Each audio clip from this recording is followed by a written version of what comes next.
Welcome to the kingdom. I'm Chris, and this is Good Enough Gaming.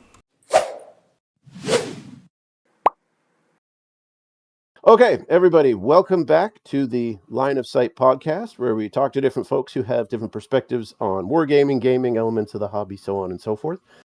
In the last episode, we talked to Josh about what it was like being new to the hobby. Kind of the learning curve of getting started, some of the pitfalls, challenges, some of the rewards he's found as he's gone through getting into the hobby itself. And today, I've got kind of a different guest on here. Since last time we had someone new to wargaming, this time I have someone who's, well, they're not new to it, they're not old to it, they're actually not in it at all. And some of you might be wondering, well, why the heck are you interviewing someone who's not in wargaming? And so normally when I start these podcasts, my opening question is, what got you into the mini wargaming hobby? And we take it from there, but I can't actually ask that. So instead, what I thought I would do is I'm interviewing my brother Tyler, and I thought my first question would be to ask you, could you establish your nerd credentials for us? And that might My take me the nerd direction I credentials. want to go. Yeah, you'll see where I'm going with this. I think part of my nerd credentials is that this is not the first time that I've been introduced as a little different. But no, I mean, people would not be surprised, I think, to learn that in the household that we grew up in, nerd stuff was a big deal, right? So I remember sitting at an 8-bit Nintendo when I was maybe 5 years old, trying to figure out how to play The Legend of Zelda, and basically haven't stopped playing video games ever since. Board games were a big part of our family in terms of the brothers growing up, but video games have always been my forte. I have played World of Warcraft for 20 years. I'm a huge Blizzard fanboy. I've been to video game conventions. I've competed in professional esports tournaments. And brag a little bit here, because at one point, you were on your particular server. Weren't you like one of the top 3?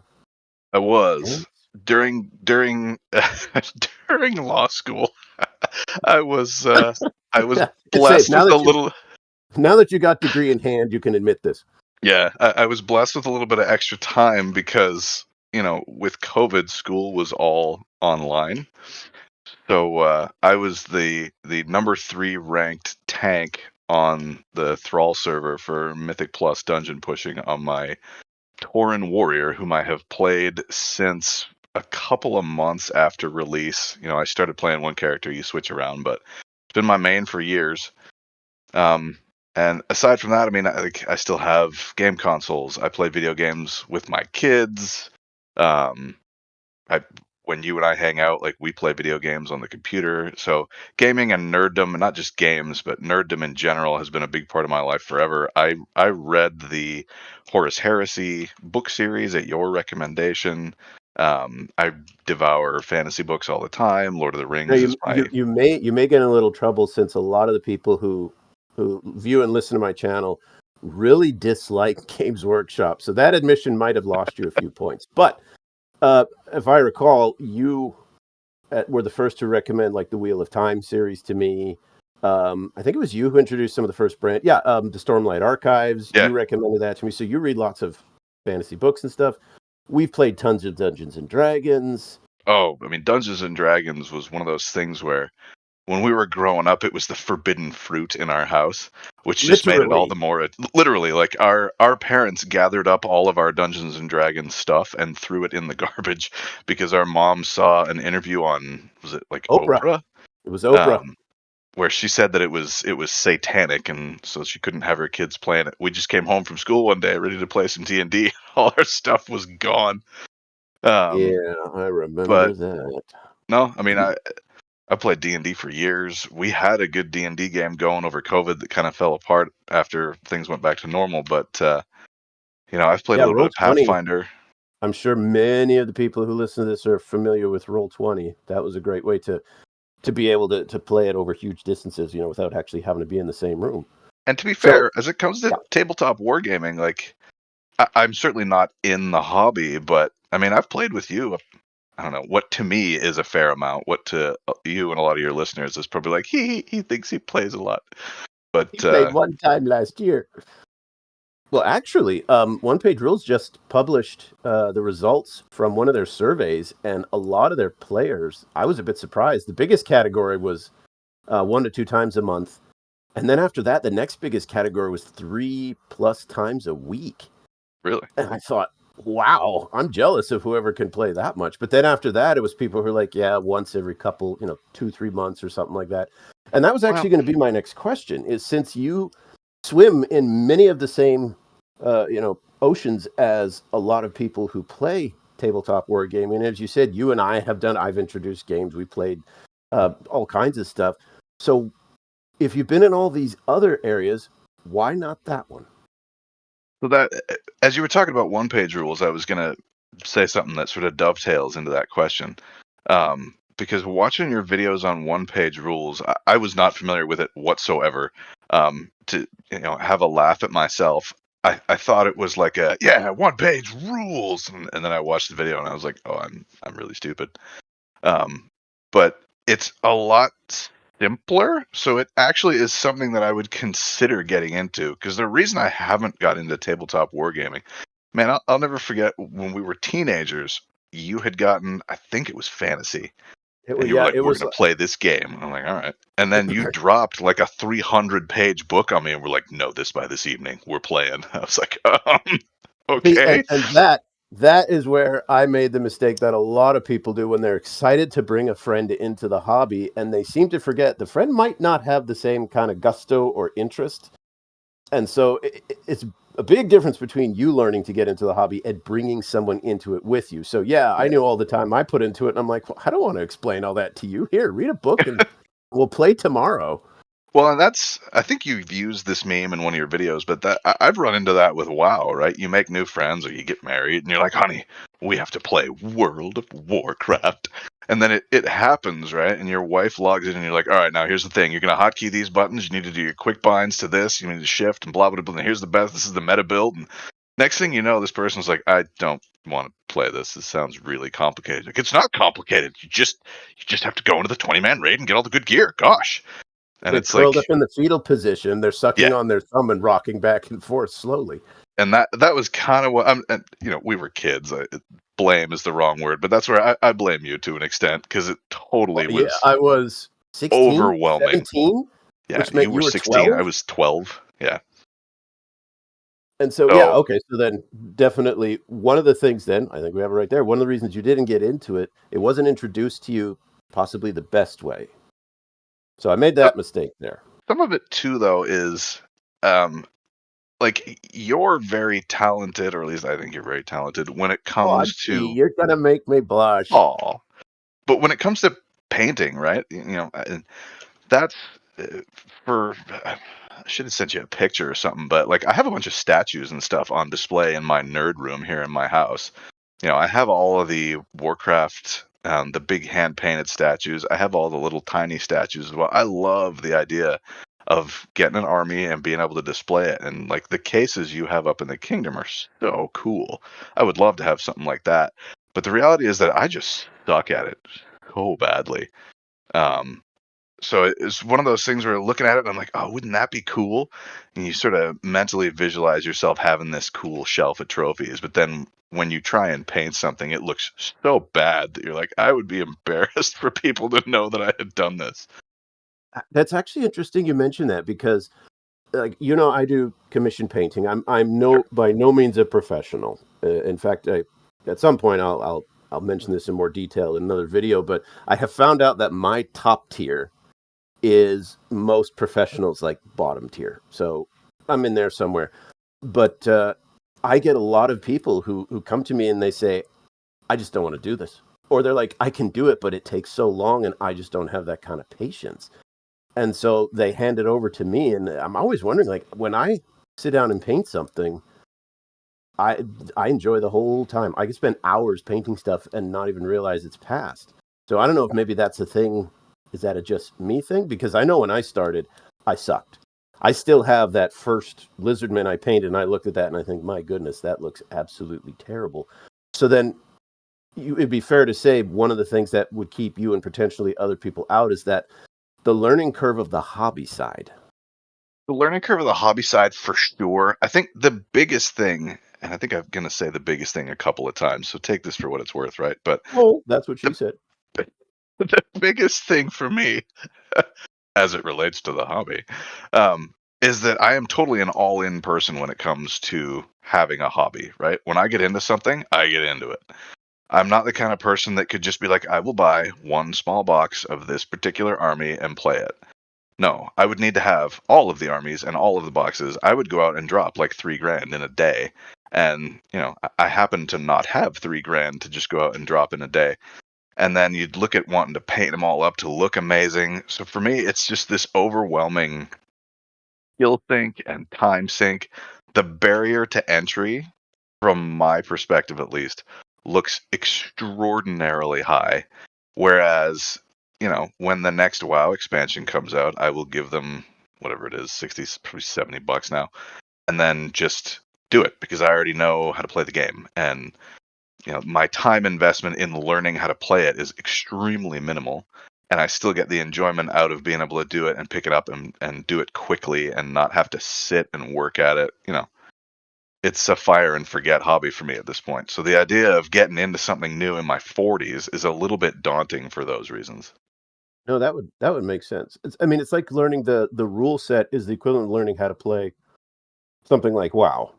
Yeah. You're going to start off with basics. You'll add on to it, but then when there's the not sunk cost. I don't mean to say it's a sunk cost fallacy, but just this idea of you've invested so much into it that thinking of starting over doing that with something else, Oh yeah. especially There's because a familiarity. yeah, familiarity, because you have the game side and then you have the hobby side, and both have learning curves. So to learn to play the game, you got to figure out all the rules. But then to do the hobby side, I mean, building, there's not, excuse me, there's not a whole lot of trick to learning how to build. You follow the instructions. You'll learn little tips and tricks. But yeah, the painting side, that's where I think a lot of people who either get started in the hobby will rage quit, because you'll see someone else's beautifully painted army and you'll buy the box of stuff and then maybe you'll build it in a couple nights, and that's fast. I know a lot of people who say the building is one of their favorite parts because you go from sprues that looks like nothing but pieces to an actual model that has shape in an hour. But then when you get to the painting, to make that gray model look like something lifelike can take multiple hours, and that puts the brakes on it all. Yeah, it's like building a house. I have been told, at least by a number of people, that when you frame a house, framing is like the fastest part, but it's also the most obviously productive part. So you can frame out a house and be like, nice, done. And then people are like, wow, that house is almost finished. And you're like, no, no, it's not. I see. So now, just your take on this, because I'd also be curious with folks already in the hobby. You could skip the line a little bit if you were to, for example, buy a used army from someone that was already built and painted. There's commission services. You could, I mean, like I have people, to me, they hand me the box in the shrink wrap Sure. and they give me a picture of what they want the paint scheme to be, and they say hand it back when it's done. So if the hobby side is one of the things that would keep you out of it, would one of those change it, or is there something else about that, buying someone else's used army, paying someone else to paint it for you, that also to you feels like, I don't know what the word is, well, that still prevents you from doing it?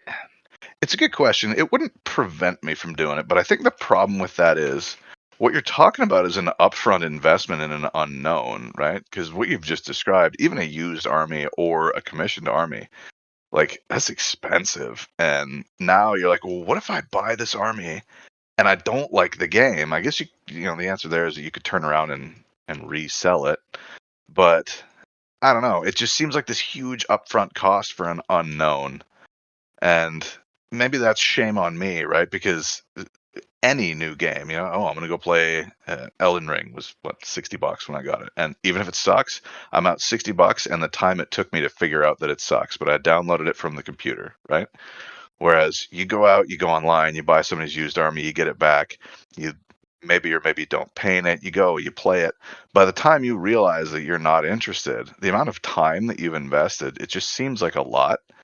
And then aside from the one-page rules, which I am admittedly not familiar with, the investment of time to figure out how to play all this stuff that you just bought, it just seems really overwhelming. So Anytime that, I guess some of it is that anytime I've ever played, right, I've only ever played with you. So if I have questions, I can just go, and you just explain it to me, right? I have the benefit of an expert right there. Whereas if I were to go out, to my local hobby store, it's not like I'm turning and asking my brother to explain, 1+1 or the equivalent thereof in the game. that's interesting that you mentioned that, because one of the videos I just posted was about the one-page rule survey, and they said, where do you all prefer to play? And 80% of people said we play at a friend's house.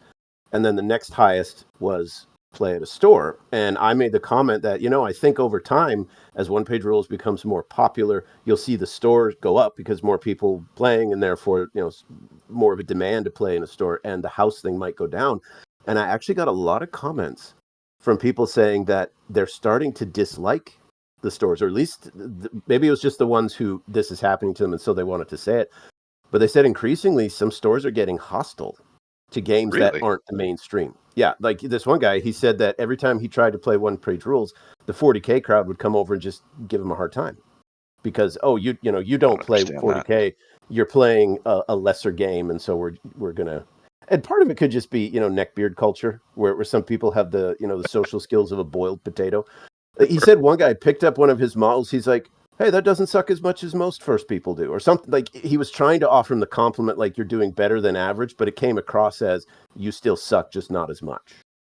I don't I don't know if that's um what you've described, or to take it to Dungeons and Dragons, right? There's are you familiar with the Adventurers League?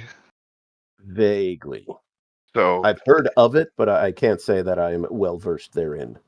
broken down as simply as I can get it, it's like a sponsored event night.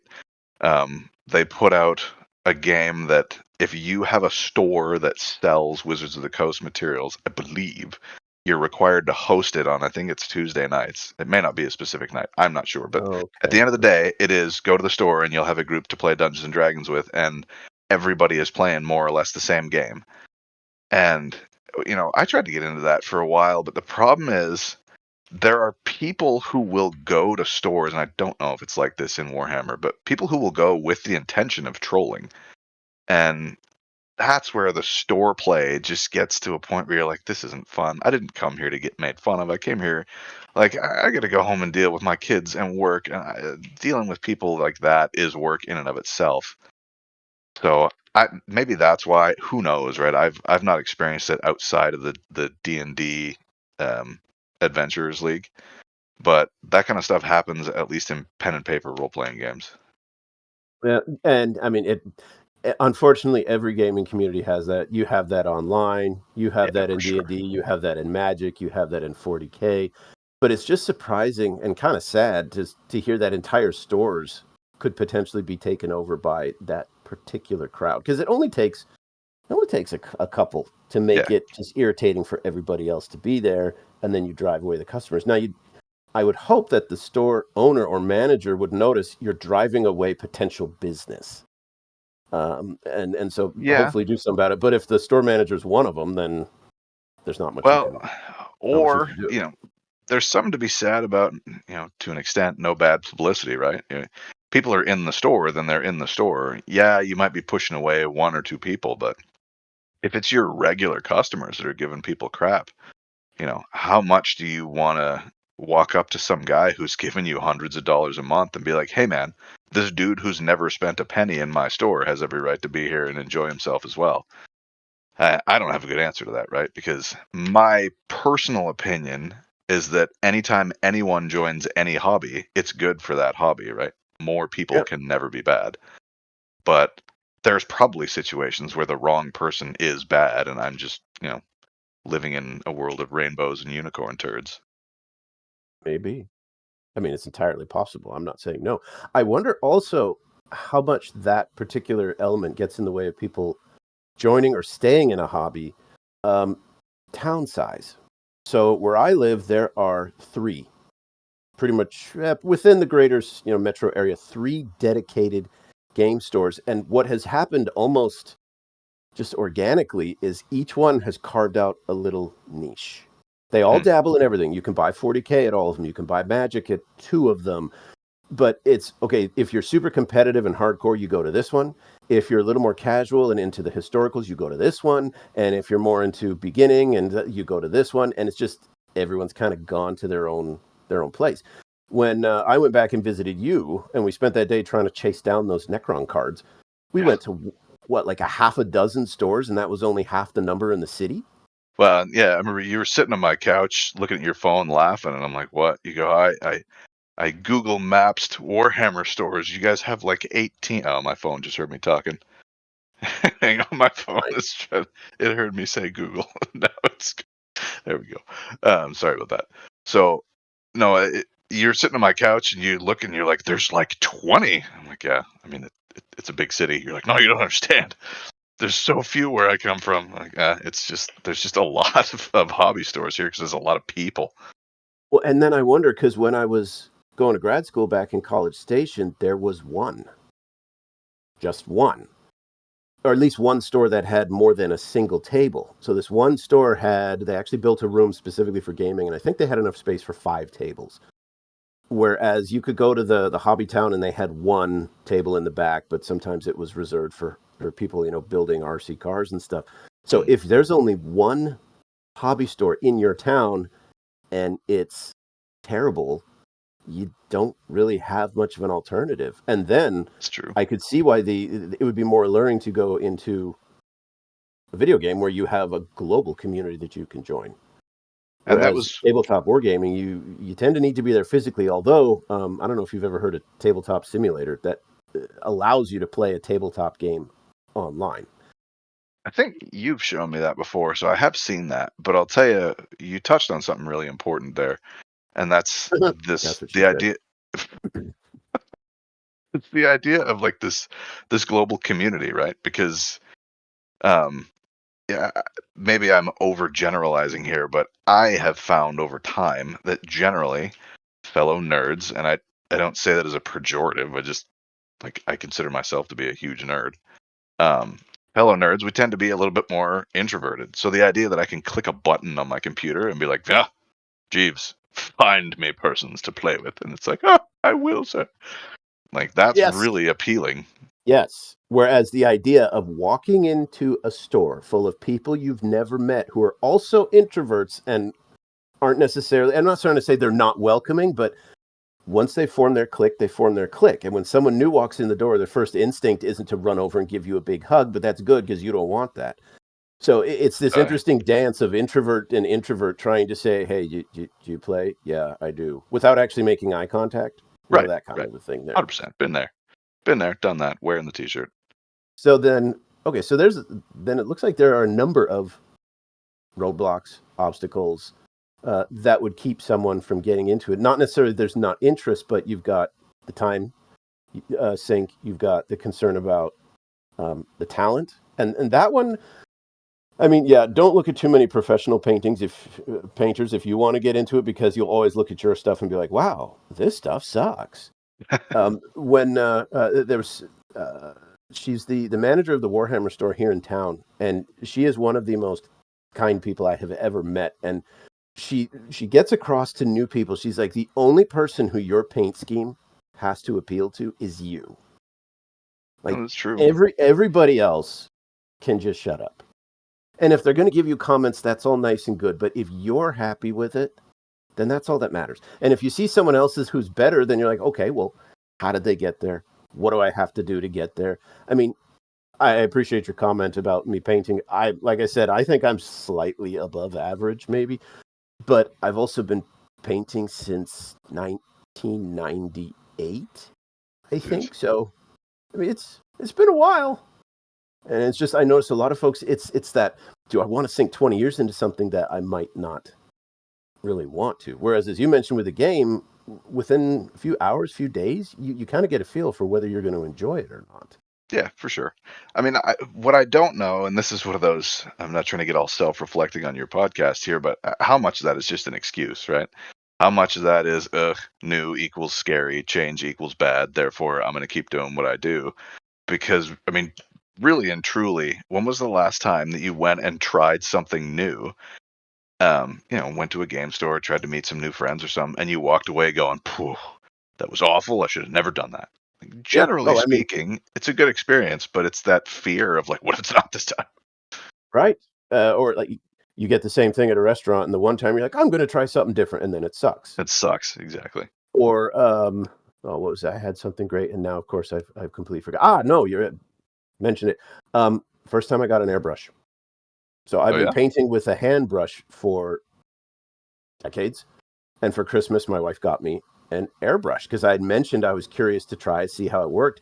That thing sat on my hobby desk for 6 months, and I just stared at it, and it was terrifying because it literally was setting me back to square one. I picked it, I held it in my hand like I have no idea how to use this thing.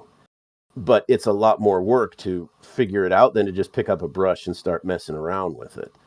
Sure. So if folks were to see, if folks see that as tabletop gaming as that, like, okay, this isn't just I buy a cartridge or download something from Steam and try it out, and if I don't like it, well, I can refund it, or at most I've lost a couple bucks. Whereas if you sink a few hundred in rule books and models and paints and everything, yeah, the fear of you saying, well, I didn't like it, I wasted all this money, and now I hold this crap that I can't offload, that could definitely be a little bit off-putting, shall we say. And I'll counter that by saying, I think in general, especially for people who are taking the time to listen to a podcast about the game that they like, I think the people who are listening here are really into the game, right? And I know Yeah. you're really into the game. And how hard is it? For us, it's more difficult because you live across the country. But you lived here not with me. That'd be weird. You lived here Very much so. around close to me for a long time, and I mean, we would play together. So again, I'm saying I don't know how much of it is just me making an excuse because I had the ability to go over to your house and try any army that I wanted to. And how many people listening are like, oh, yeah, I have friends. And if they ever wanted to come, I would get out every piece of Warhammer, whatever that I have, and we would play until they found something they liked. And if they didn't like it, whatever. It's not like you're trying to convert somebody to a new religion. You're just asking them to play a board game with you. Well, I mean, at the same time, once you start playing tabletop games, you begin to worship dice gods, That's true. sacrificing buckets of chicken and whatnot. Dude, I have never seen anyone have Dice God. That's not true. I've seen one guy have Dice God luck like you, but And now you it's have really recorded. bad. You have really It bad is on Dice it God. is on record now. In fact, I was just editing a video today, and I rolled 4 dice. I needed threes or higher, and I got 3 ones. I'm just like, you can't make this stuff up. I You had cannot make this stuff up. I had a group of friends I used to play just regular board games with. One of them actually, oddly enough, did play 40K, but we would just play. We were playing like it was Game of Thrones Risk, and I think I was defending it. I don't remember the circumstance, but I rolled so badly that I was like, oh geez, and I just reached up to take my guys off the board without seeing what he had rolled. And my buddy that was with me was like, wait. And I'm like, what? And they're like, you've never played with him before, just watch.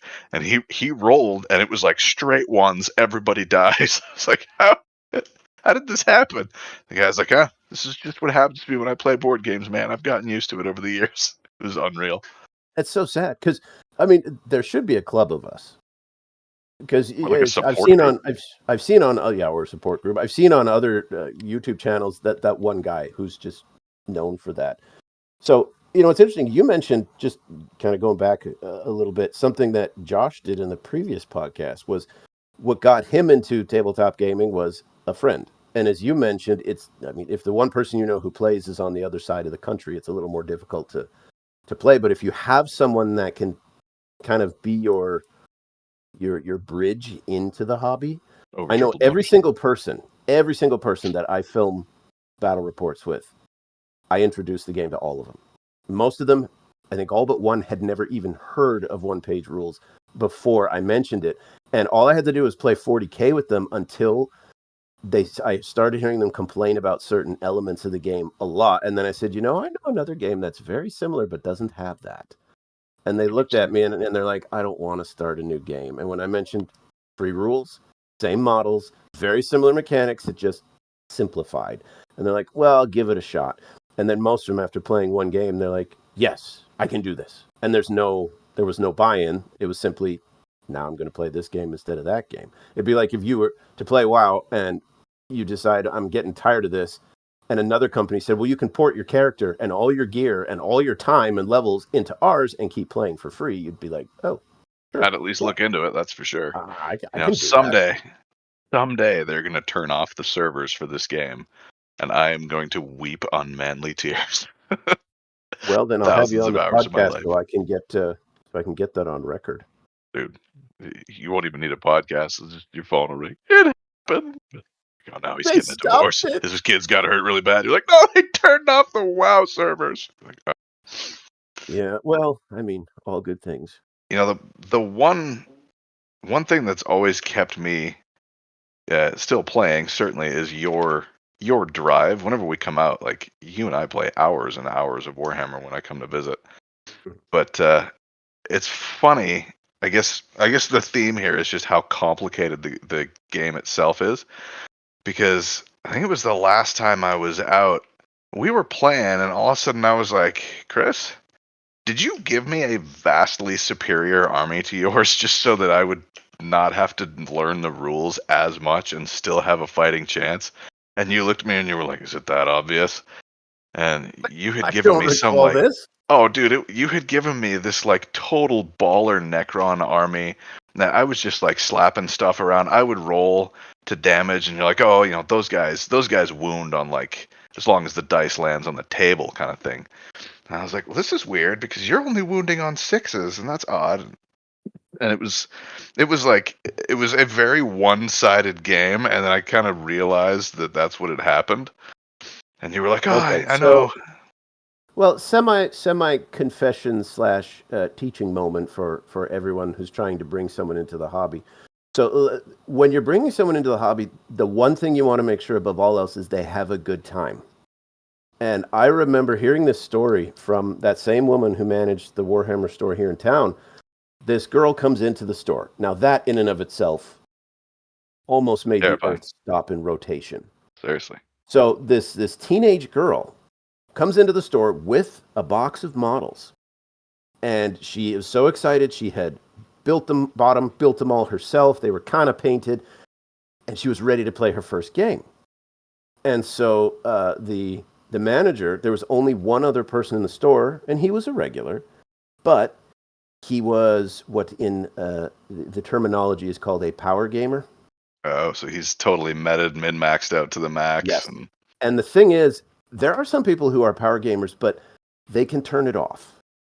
You know, it's like when an NBA player plays basketball with his little kids. He doesn't friggin' stuff them every time they go up to shoot. He understands, Sure. you know, you play to the level of the kid. Well, unfortunately, this guy was not able to do that. And so this girl's very first game, he basically tabled her at the top of turn 1. Oh, wow. And the manager was telling me, you could see in her face, she's saying, I'm never playing this again. And she never came back to the store. I'm like, great, you just drove away a new person because you didn't know how to teach it.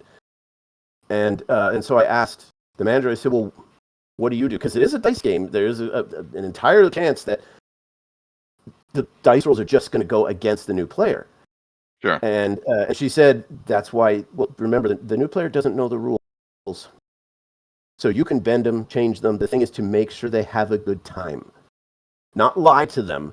But what she would do is, if she's introducing a new person, she would have them, for example, they roll to hit and most of their dice miss. And then she'd go, oh, but I forgot, your weapon re-rolls hit rolls on a miss. So pick up those missed and re-roll them. Interesting. And that's a rule that actually exists. So she was kind of building the rules as she went through. So if I did something like that playing against you, it was because the last thing I wanted was to have you fly across the country, play a game with me, and then me curb stomp you. Because then you'd never want to play again. So what I found, one way to kind of give newbies a bit of an advantage, you give them a few more points. So if you're playing 1,000 points, you give them 1,100 or 1,200. Not a huge advantage, maybe one extra unit, but it's enough that they have a significant chance of probably winning. Now, I definitely don't throw the game, but no, it's enough don't that play your best. If you were playing someone of equal skill, they would take advantage of it and stomp you. But because it's somebody who has no clue what they're doing, you're probably okay to do it. I have to share a humorous story here, and Indeed. so I don't know enough about the game to know if this is as funny as my buddy thought it was. But when he was young, this is my friend I was talking about earlier that plays 40K that we play board games with, and he would go and play at the stores, and he was just getting annihilated, and his mom was dropping him off and picking him up. He was way younger. And so his mom went to the store and was like, okay, my son is getting slaughtered, but he really wants to play this game. Like, I need your advice. And I guess the guy pulled out an Eridar army and was like, this should fix that. So Oh, I that, think I remember you telling me that story. Yeah, Eldari. that's So that Eldari, was yes. it was back in 7th edition, and she's saying he's losing. How do I fix that? And they gave him an Eldar army to like play this. You'll win. Play this, And you'll guess win. what? Guess what? 3 editions later, that hasn't changed. For the last 3 editions, every time there's been a turn until recently, every time there's been a major tournament, the Eldar finished at the top. At least as far as win ratios, they may not have won the whole thing. In many cases, they did. But yeah, that army has been overpowered for all of eternity, and for some reason, GW just seems unable to fix it, or maybe they don't want to. I don't know, but I mean, maybe their business model is for kids' moms to come in and buy the armies. I suppose that's possible. I suppose. Stranger things. So hey, let me turn this around on you, because I don't think I actually know the answer to this. How on earth Okay. did you get into tabletop wargaming? Because nobody else in our family, well, I guess Jason does, but He did, nobody and I else in think our he's family just really as an does it. upcoming for my listeners. I'm probably going to interview my other brother, and I know a lot of you are going, "Oh, geez, man, what kind of podcast will you just interview your family members?" But he's a video game developer for games that I guarantee some of the people who are listening have played. So you may Sure. want to listen to that one. But yeah, he played a little bit too. So I got into it.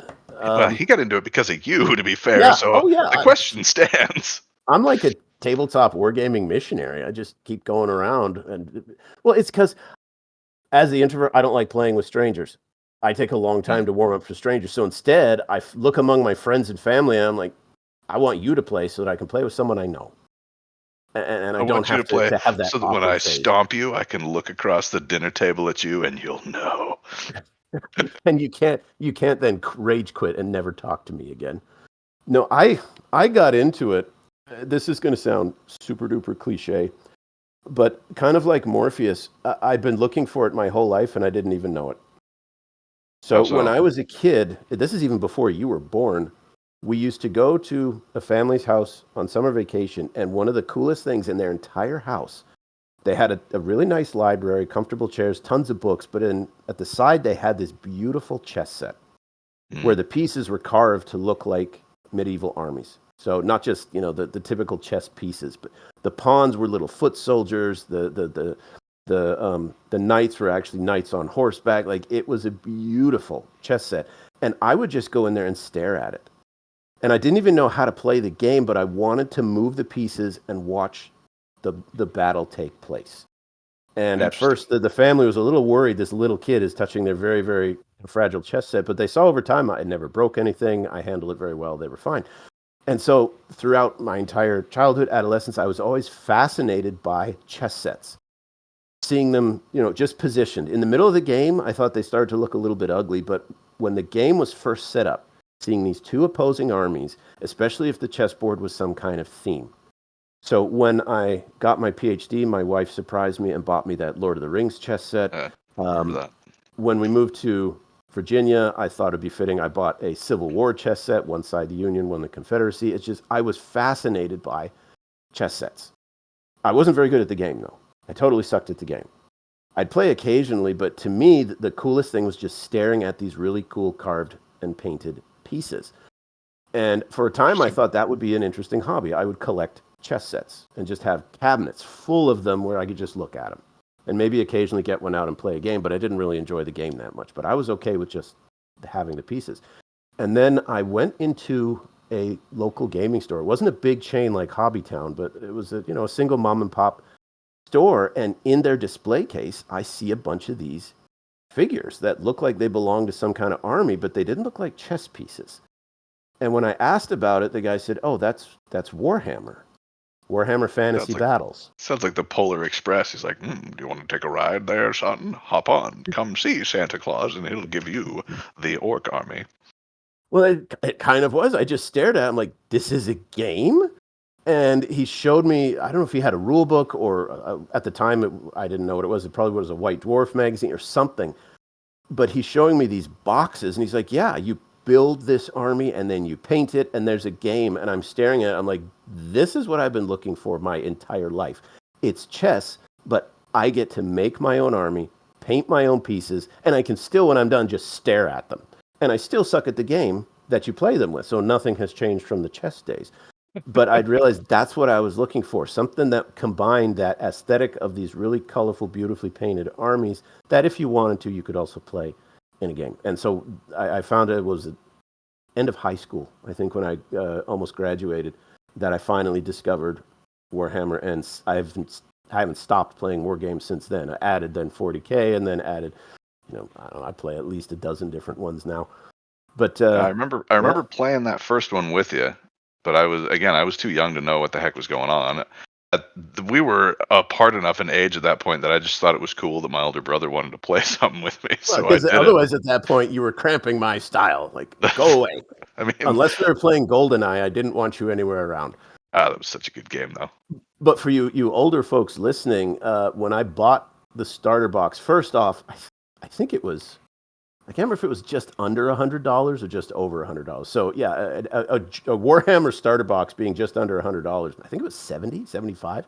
And for a kid my age, that was a lot of money. Whereas today, I'd be more than happy. A lot of money. No, dude, the last GW box release was, I think, the Warhammer Fantasy. They've just released $250 for one army. Ugh. But they're Whereas so this cool. starter book was $2. They are. I mean, I'm not denying that. Although the models are 30 years old from the ones I used to build. But for $75, it was the old starter set of Bretonia and Lizardmen. And I remember sitting at the dining room table, and I had, I'd lined up the horses and I'm reading the instructions like, okay, so these guys charge and I stand and shoot. And then it was very complicated for me. I wish I had someone to walk me through it. And every time I walked into a gaming store to play, I had this, the excited little Timmy wants to play look. But everyone there they expected me to know. What's that? I said, please, sir, I want some more. Yeah, enough gaming, want some more. But everyone expected me to already know. I was the little kid, and they didn't want to spend their time teaching a kid how to play. They were there to play, not to teach.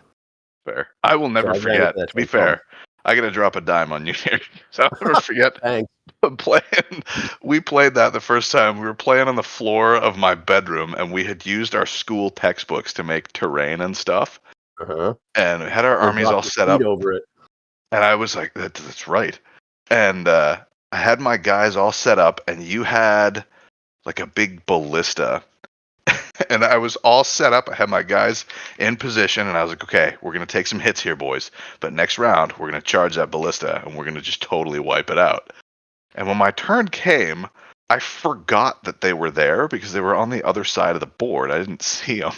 And I remember being like, all right, I think that's it. I think I'm done. And I remember you looking with this big grin on your face. You were like, are you sure? Is that the end of your turn? I'm like, yeah, yeah, that's the end of my turn. You're like, all right, this ballista fires at your guys and he gets point blank range, so he does 1 billion extra damage. And I was like, Donna, but yeah. And unfortunately, okay, so that was a total jerk thing to do, 100%. We were teenagers. I was 17. I was gonna say. The thing is, though, and this kind of takes us back to where we started, or at least partially, it's one thing when a 17-year-old does that to a 12-year-old and their brothers. I was going to say, it's and another their family. Thing when they're family. It's another thing when you go into a gaming store hoping to play your first game or second game, and some 30-year-old dude does that to you.